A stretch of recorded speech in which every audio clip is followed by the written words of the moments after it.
Been living in Chicago my whole life, but even I make fun of people for saying this, but oh, look, it's snowing.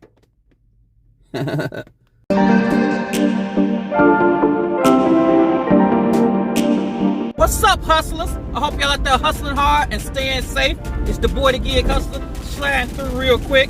Hey man, if y'all enjoying the content on Chicago perspective, we're talking about these gig apps, Doordash, Uber Eats, etc. Hit the like and subscribe button, man. It does a great job for the channel, man. I appreciate y'all watching, man. Stay up. Okay, so y'all did the hard work and got to the catering program under Doordash. Great job to y'all. I don't care what anybody say, man. That takes hard work. Good job for doing that. Now, my previous video, I talked about strategies of catching the large orders. Now, I'm going to talk about a little strategies of what I do doing when I'm working the apps on just one app. Now, I've only been mostly apping for a little over a year now, but I've been in the gig world for 4 years. Let me start there. I've only been multi-apping a little over a year and some loose change, a couple of months now, and I love it.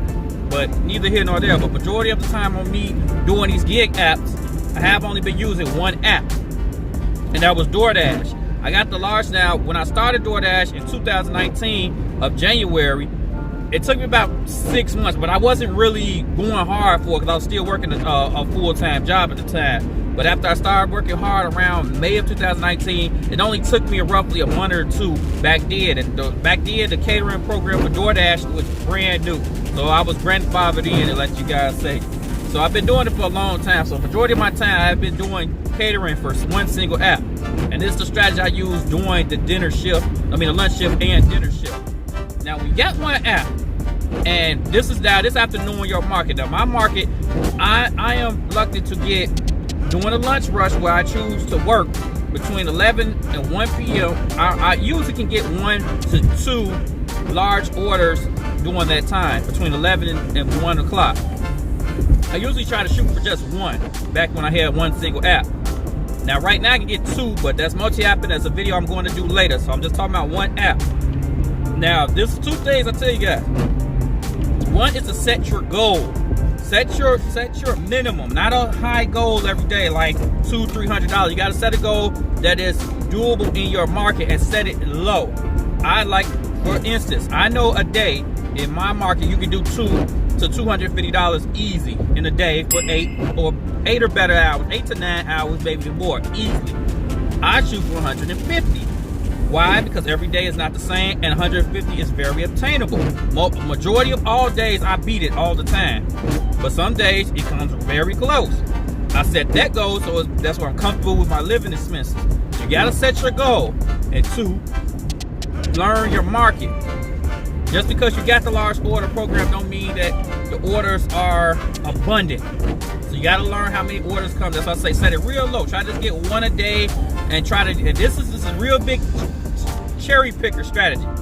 So if y'all like cherry picking, you probably want to get up out of this video because this is a cherry picking strategy. This is when I was a cherry picker, which I am still now.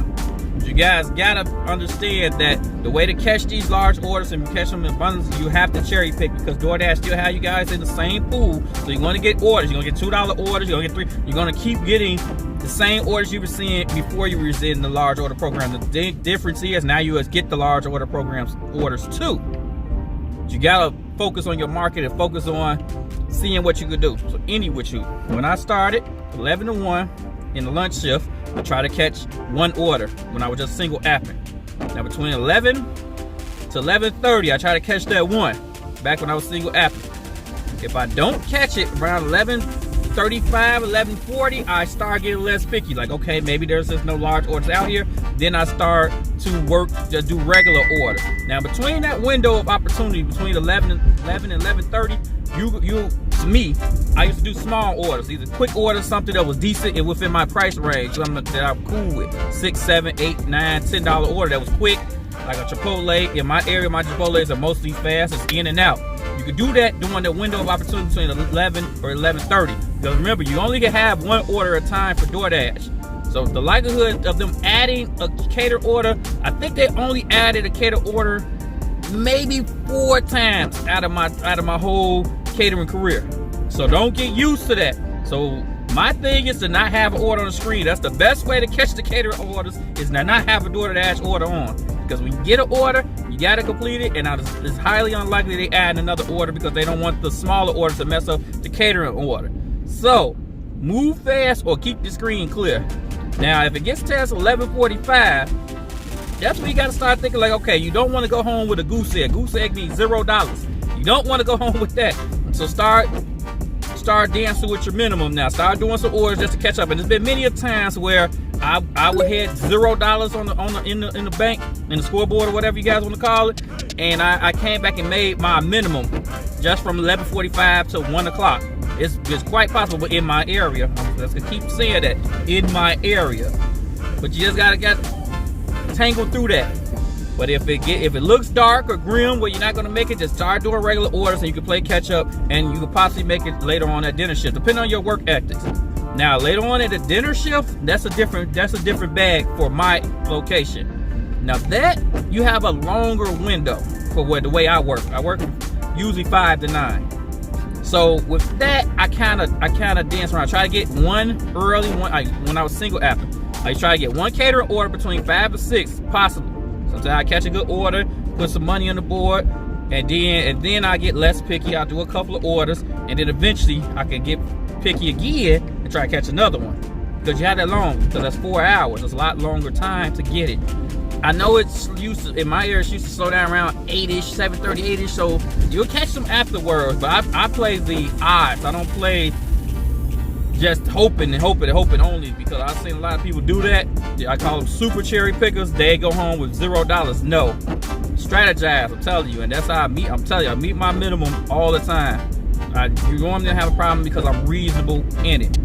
But yeah, nighttime, try to get one. Some nights are slower than others. Tuesday and Wednesday, you may not get none. So be reasonable. Know the flow of your market, how orders coming in. I used to know too. That's why I'm sorry to be a little all over the place. I used to know the frequency of the orders I used to get is I know how busy it is, and I know I can be more picky because boom, I decline the order come right back in. But if I start declining the order, it takes a minute or two or a little longer to get another order. I'm like, uh-oh, it's slowing down. It's slow around here. So now I gotta stop being as picky and start putting some money, start making some money, or I'm gonna go home looking crazy.